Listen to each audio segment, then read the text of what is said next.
ছাত্ৰ-ছাত্ৰীসকল আমি ইতিমধ্যে তোমালোকৰ দ্বিতীয়টো অধ্যায় এচিড ক্ষাৰ আৰু লৱণ এই অধ্যায়টো শেষ কৰিছো 2-4টা কোৱেশ্চন তাৰ থাকি গৈছে আৰু অনুশীলনী প্ৰশ্নবিলাক থাকি গৈছে সেইবিলাক আমি পাছত আকৌ যেতিয়া সময় পাম তেতিয়া আমি কি কৰিম আকৌ নতুনকৈ এইবিলাক ক্লাছ হিচাপে আমি কৰি তোমালোকৰ কাৰণে আগবঢ়াম আজি আমি অন্য এটা চেপ্টাৰলৈ তোমালোকৰ ওচৰলৈ আহিছো এই চেপ্টাৰটো হ'ল ধাতু আৰু অধাতু ইংৰাজীত কি লিখিছে মেটেলছ আৰু মেটেলছ এণ্ড নন মেটেলছ নহয় জানো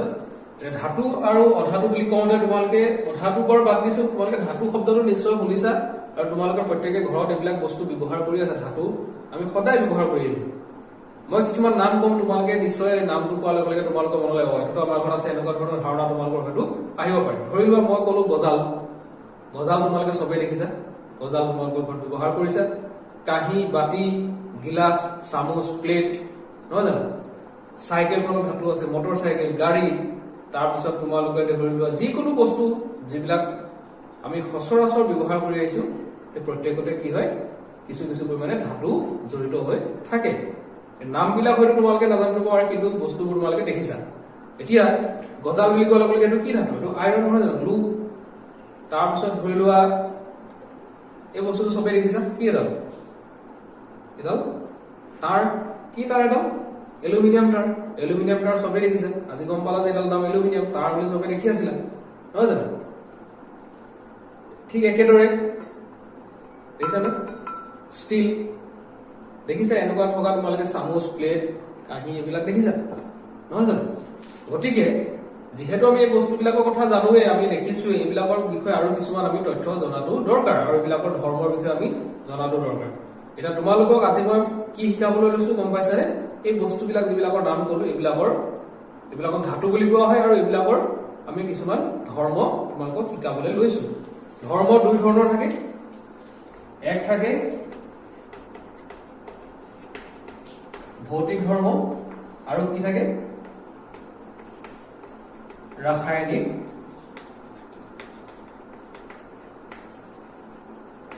ধৰ্ম ভৌতিক ধৰ্ম আৰু ৰাসায়নিক ধৰ্ম এতিয়া ভৌতিক ধৰ্ম মানে কোনবিলাক ধৰ্ম কোৱা হয় যিবিলাক ধৰ্ম আমি কি হয় বাহিৰৰ পৰা দেখি চুই চাই মানে স্পৰ্শ কৰি বা সোৱাদ লৈ এনেকে আমি যিবিলাক ধৰ্ম আমি জানো সেইবিলাকক কোৱা হয় ভৌতিক ধৰ্ম অৰ্থাৎ বাহিৰৰ পৰা চাই আমি ক'ব পাৰোঁ ৰাসায়নিক ধৰ্ম কোনবিলাক যিবিলাকৰ ক্ষেত্ৰত সদায় পৰীক্ষা নিৰীক্ষা জড়িত হৈ থাকে ৰাসায়নিক বিক্ৰিয়া জড়িত হৈ থাকে সেইবিলাক হৈছে ৰাসায়নিক ধৰ্ম এই বিষয়ে তোমালোকৰ কিতাপত আছে কিন্তু প্ৰথম তোমালোকক দিছে ভৌতিক ধৰ্মৰ বিষয়ে জানিব ৰাসায়নিক ধৰ্ম আমি পাছৰ কোনোবা এটা ক্লাছত কৰিম তেতিয়াহ'লে ৰাসায়নিক ধৰ্মটো মই ইয়াৰ পৰা আঁতৰাই দিছো আজি ভৌতিক ধৰ্মৰ বিষয়ে আমি শিকিম তাৰ ভৌতিক ধৰ্মৰ বিষয়ে শিকিম ধাতুৰ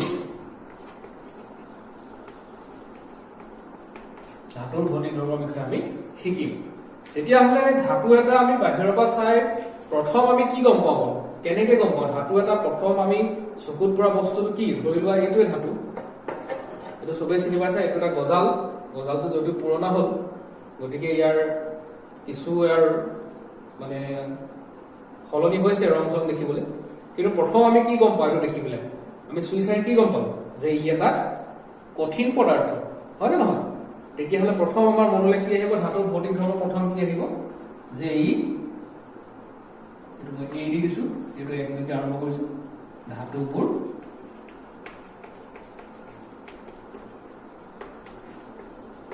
কঠিন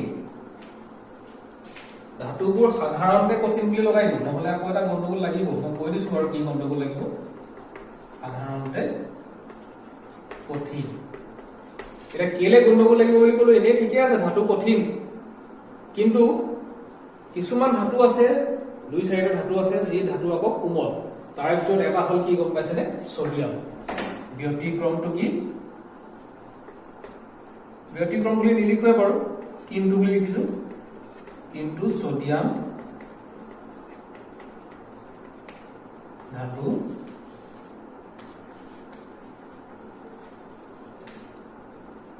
কোমল বুজি পাইছানে কিন্তু সোডিয়াম ধাতু কোমল ইয়াত যদি সকলো ধাতু কঠিন বুলি লিখি দিওঁ তেতিয়া আকৌ অকণমান গণ্ডগোল এটা হ'ব কেলে হ'ব কাৰণ সোডিয়ামটো কোমল যদি সোডিয়ামো টান হতে তেতিয়া আমি সকলো বুলি লিখি ল'লো হ'ল এক নম্বৰ মনলৈ অহা কথা আমাৰ সেইটো তাৰপিছত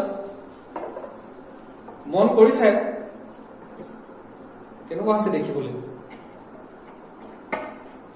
গজালটো লৈ লৈছো হাততে, এইকেইটা বস্তুকে জুৰিছে আৰু লৈছো নহয় জানো।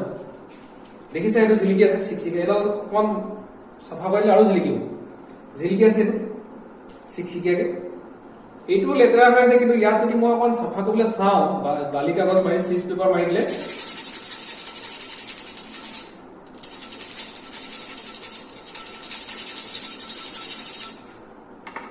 ইয়াৰো কি হব, চিকচিকনি এটা ওলাব আৰু অলপ অলপ ওলাইছে। মোৰ পুৰণা গজাল কাৰণে ওলোৱা নাই, নতুন গজালটো মই অলপ ধৰিলে চিকচিকনি ওলাব, চিকচিকাই দিব। তাৰমানে কি হব, মই এইটো কবলৈ বিচাৰিছো যে ধাতুবিলাক কি হয়, চিকমিকিয়া। মানে কি হয়, ধাতুবিলাক সাধাৰণতে জিলিকি থাকে, আৰু যিবিলাক ধাতু জিলিকি নাথাকে সেইবিলাকো যদি তুমি বালি কাগজে ঘঁহি দিয়া তাৰো চিকমিকনি এটা আহিব। এতিয়া আমি কি লিখিম, যে বিশুদ্ধ ধাতুবোৰ কি চিকমিকিয়া। 2 নম্বৰ লিখিম, বিশুদ্ধ ধাতুবোৰ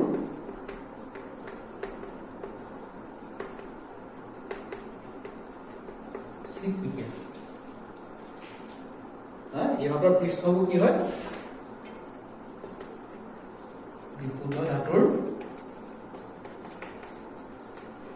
পৃষ্ঠ বালি কাগজ বুলি লিখিছো, চেণ্ড পেপাৰ, বালি কাগজেৰে ঘঁহিলে কি হয়, উজ্জ্বল হৈ উঠে। আমাৰ ধাতুবোৰ, বিশুদ্ধ ধাতুবোৰৰ পৃষ্ঠটো পিঠিটো চিকমিকিয়া হয়, যদিও কেতিয়াবা চিকমিকিয়া হৈ থাকে, তাক কিন্তু বালি কাগজে ঘঁহিলে কি হ'ব, ই চিকমিকিয়া হৈ বা উজ্জ্বল হৈ উঠিব। ইয়াৰ এটা নাম আছে, ইয়াক কি বুলি কোৱা হয় গম পাইছেনে? ইয়াক কোৱা হয় ধাতৱ দ্যুতি। মই ব্ৰেকেটত লিখি দিছো কি বুলি কোৱা হয়, মনত ৰাখিব, ধাতৱ দ্যুতি। বিশুদ্ধ ধাতুৰ পৃষ্ঠ চিকমিকিয়া, ইয়াক ধাতৱ দ্যুতি বুলি কোৱা হয়। পৰীক্ষা কেতিয়াবা আহে দেই, ধাতৱ দ্যুতি কি। তাৰপিছত আৰু কি হব পাৰে, এই ধাতুটো ধৰি লোৱা, মই এটা আকৌ দেখুৱাইছো, এডাল এলুমিনিয়ামৰ তাঁৰ, এইডালে মই বাকী কেইটা টান, এইকেইটা কথা মই কোৱা নাই, সেইবিলাকো পাৰি বাৰু, কিন্তু এইটো একেবাৰে বুজিবলৈ সহজ। এই তাঁৰডাল তলত শিল এটা পাৰি, ওপৰত যদি তুমি হাতুৰি এটাই মৰিয়াই দিয়া কি হব, এডাল নিশ্চয় চেপেটা হৈ যাব। যিমান মৰিয়াই থাকে সিমান কি হব, চেপেটা হৈ গৈ থাকিব, হয় নে নহয়? যিকোনো ধাতু তুমি লৈ পেলাই মৰিয়াই মৰিয়াই তাক চেপেটা কৰি গৈ থাকিব পাৰিবা। অন্য পদাৰ্থ কিন্তু নোৱাৰা, প্লাষ্টিক পাৰিবা জানো, নোৱাৰা, ভাগি যাব। গ্লাছ নোৱাৰা, মাটি নোৱাৰা, মাটিৰ পাত্ৰ পাৰিবা জানো, নোৱাৰা। চীনা মাটিৰ পাত্ৰ নোৱাৰা, নহয় জানো? ধাতুটো কি হয়, মৰিয়াই থাকিবা, যিমানে সি পাতল হৈ মিহি হৈ গৈ থাকিব। বুজি পাইছা? ইয়াৰ এটা নাম আছে। তেতিয়াহ'লে আমি 3 নম্বৰ ধৰ্মতে কি লিখো, যে ধাতুবোৰ হাতুৰিয়ে মৰিয়াই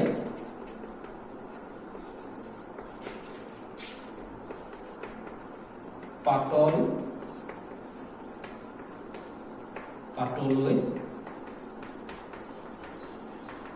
পৰিৱৰ্তন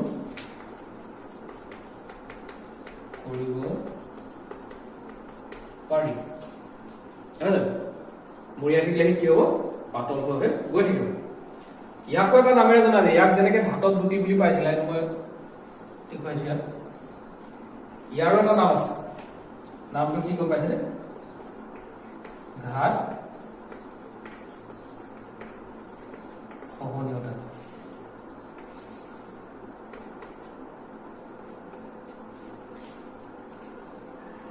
ধাতুবোৰ হাতুৰিয়ে মৰিয়াই পাতল পাতলৈ পৰিৱৰ্তন কৰিব পাৰি, আৰু ইয়াক কোৱা হয় কি, ঘাত সহনীয়তা। তাৰমানে ইয়াক মৰিয়াই থকাটো ঘাত, আৰু সহ্য কৰি যে আছে সেইটো সহনীয়তা, নহয় জানো? মই ভাঙি দিছো এই অৰ্থটো, ঘাত সহনীয়তা। তাৰপিছত আমি 4 নম্বৰলৈ যাওঁ। আৰু কিবা ধৰ্ম আছে নেকি, মনত পৰিছে নেকি আমাৰ? চাওচোন কিবা মনত পৰিছে যদি। আকৌ তোমালোকে কিছুমান বস্তু দেখিছা, এইডালকে লৈছো আকৌ, এডাল তাঁৰ, নহয় জানো? এই তাঁৰডাল ইমান চুটি নাছিলে, কিন্তু এডাল বহুত দীঘল এটা মেৰ আছিলে, তাৰ পৰা মই একেবাৰে কাটি লৈ আহিছো। ভাঙোতে মেলোতে আৰু বেকাবেকি হল, নহয় জানো? এই তাঁৰডাল আৰু আছে তেনেকুৱা মিহি তাঁৰ, এইবোৰৰ ভিতৰতো সোমাই থাকে চাগে এইবোৰ চিকমিকা এইবোৰ ইয়াতো এই চিকমিকনটো আছে ইয়াত কেইবাডালো তাৰ সোমাই আছে চোৱাচোন এইবোৰ তো মিহি মিহি দেখিছেনে কিমান মিহি মিহি চোৱা এইবোৰ কেনেকৈ বনাইছে এইবোৰ প্ৰথম অৱস্থাত এনেকুৱা আছিলে জানো নাই ইহঁতক এনেকুৱা কৰা হৈছে এই আকৃতিটো দিয়া হৈছে দেখিছানে এইবোৰ মিহি মিহি কিমান তেতিয়াহ'লে কি ক'ব আমি কি ক'ম এটা 4 নম্বৰ ধৰ্মটো যে ধাতুবিলাক কি হয় মিহি মিহি কিছুমান তাৰলৈ পৰিৱৰ্তন কৰিব পাৰি বুজি পাইছা ন ধাতুবিলাক দীঘল দীঘল তাঁৰ মিহি মিহি কৰি গৈ থাকিলে দীঘল দীঘল তাঁৰ হৈ গৈ থাকিব এতিয়া আমি 4 নম্বৰ ধৰ্মটো কি লিখো ধাতুবোৰ দীঘল মিহি তাঁৰলৈ পৰিৱৰ্তন কৰিব পাৰি কি লিখিলো যে ধাতুবোৰ দীঘল মিহি তাঁৰলৈ পৰিৱৰ্তন কৰিব পাৰি ইয়াৰ এটা নাম আছে যেনেকে বাকি এটা নাম পাইছে ইয়াৰ এইটো নাম পাইছে যেনেকে ইয়াৰ এটা নাম আছে নামটো কি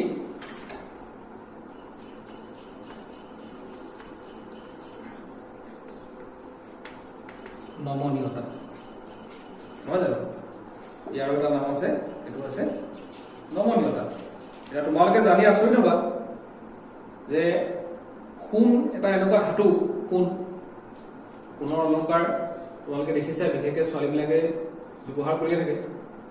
সোণৰ অলংকাৰ চেইনবিলাক চাবাচোন কিমান মিহি মিহি চেইন বনায় সোণৰ পৰা এতিয়া তোমালোকে এটা কথা জানি আচৰিত হোৱা মই ওপৰটো পৰা মুখৰি দিছো বাৰু এইবোৰ তোমালোকে ভিডিঅ'টো পজ কৰি ল'লে এইবোৰ লিখি ল'ব পাৰিবা যদি দৰকাৰ হয় নহ'লে কিতাপতো তোমালোকে পাই যাবা মই জাষ্ট বুজাই দিব খুজিছো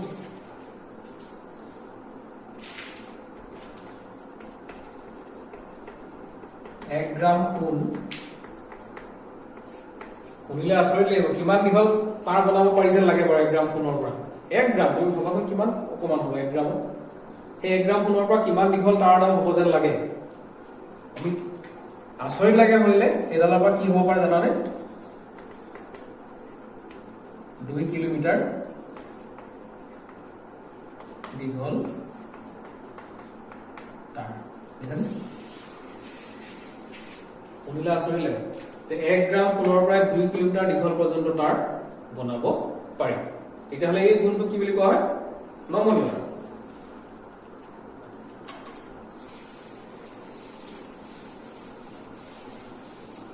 আৰু কি গুণ আছে যেন লাগিছে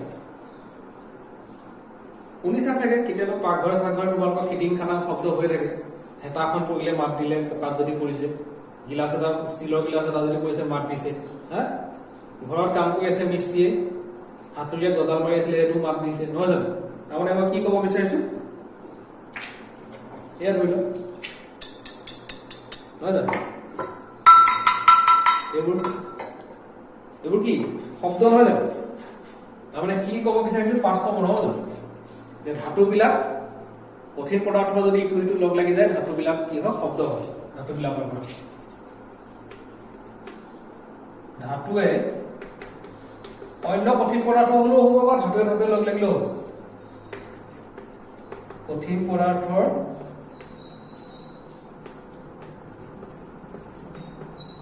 খুন্দা খালে কি হয় শব্দ হয় বুজি পাইছেনে ইয়াক কোৱা হয় কি নিনাদী গুণ কি হয় তেতিয়াহ'লে ধাতুবিলাকে অন্য কঠিন পদাৰ্থৰ খুন্দা খালে শব্দ হয় আৰু ইয়াক কোৱা হয় নিনাদী গুণ 5টা ধৰ্ম আমি পালো 6 নম্বৰ আৰু কিবা মনলৈ আহিছে নেকি নিশ্চয় তোমালোকে দেখিছা ইয়াত আৰু জুই মই আঁকিব নাই এনেকে এটা জুই বুলি ধৰিবা আৰু জুই শিখা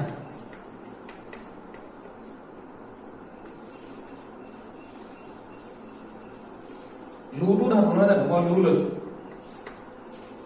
এই ধাতু টুকুৰা তুমি এফালৰ পৰা হাতে ধৰি আছা ধৰি লোৱা তেতিয়া কি হ'ব অলপ সময় ধৰাৰ পিছত দেখিবা যে ধাতুটো গৰম কৰিছে এইফালে কিন্তু লাহে লাহে এইফালেও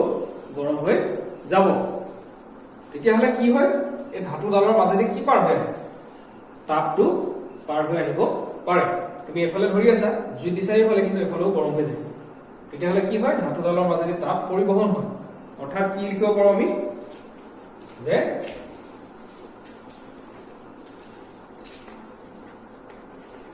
ধাতুবোৰ তাপৰ পৰিবাহী নহয় জানো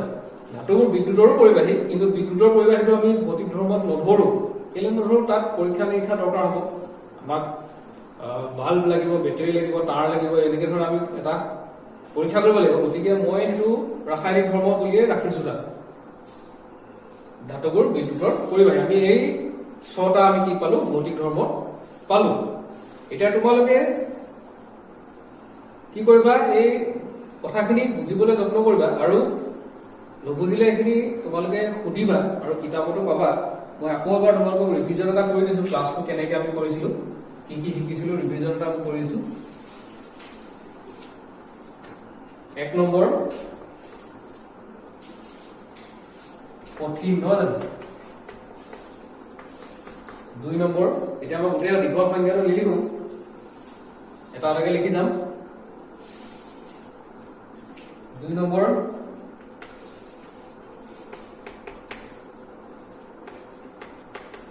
ধাতব জ্যোতি 3 নম্বৰ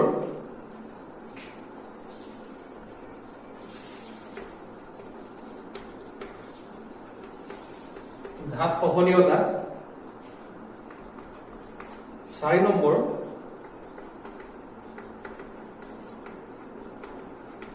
নমনীয়তা 5 নম্বৰ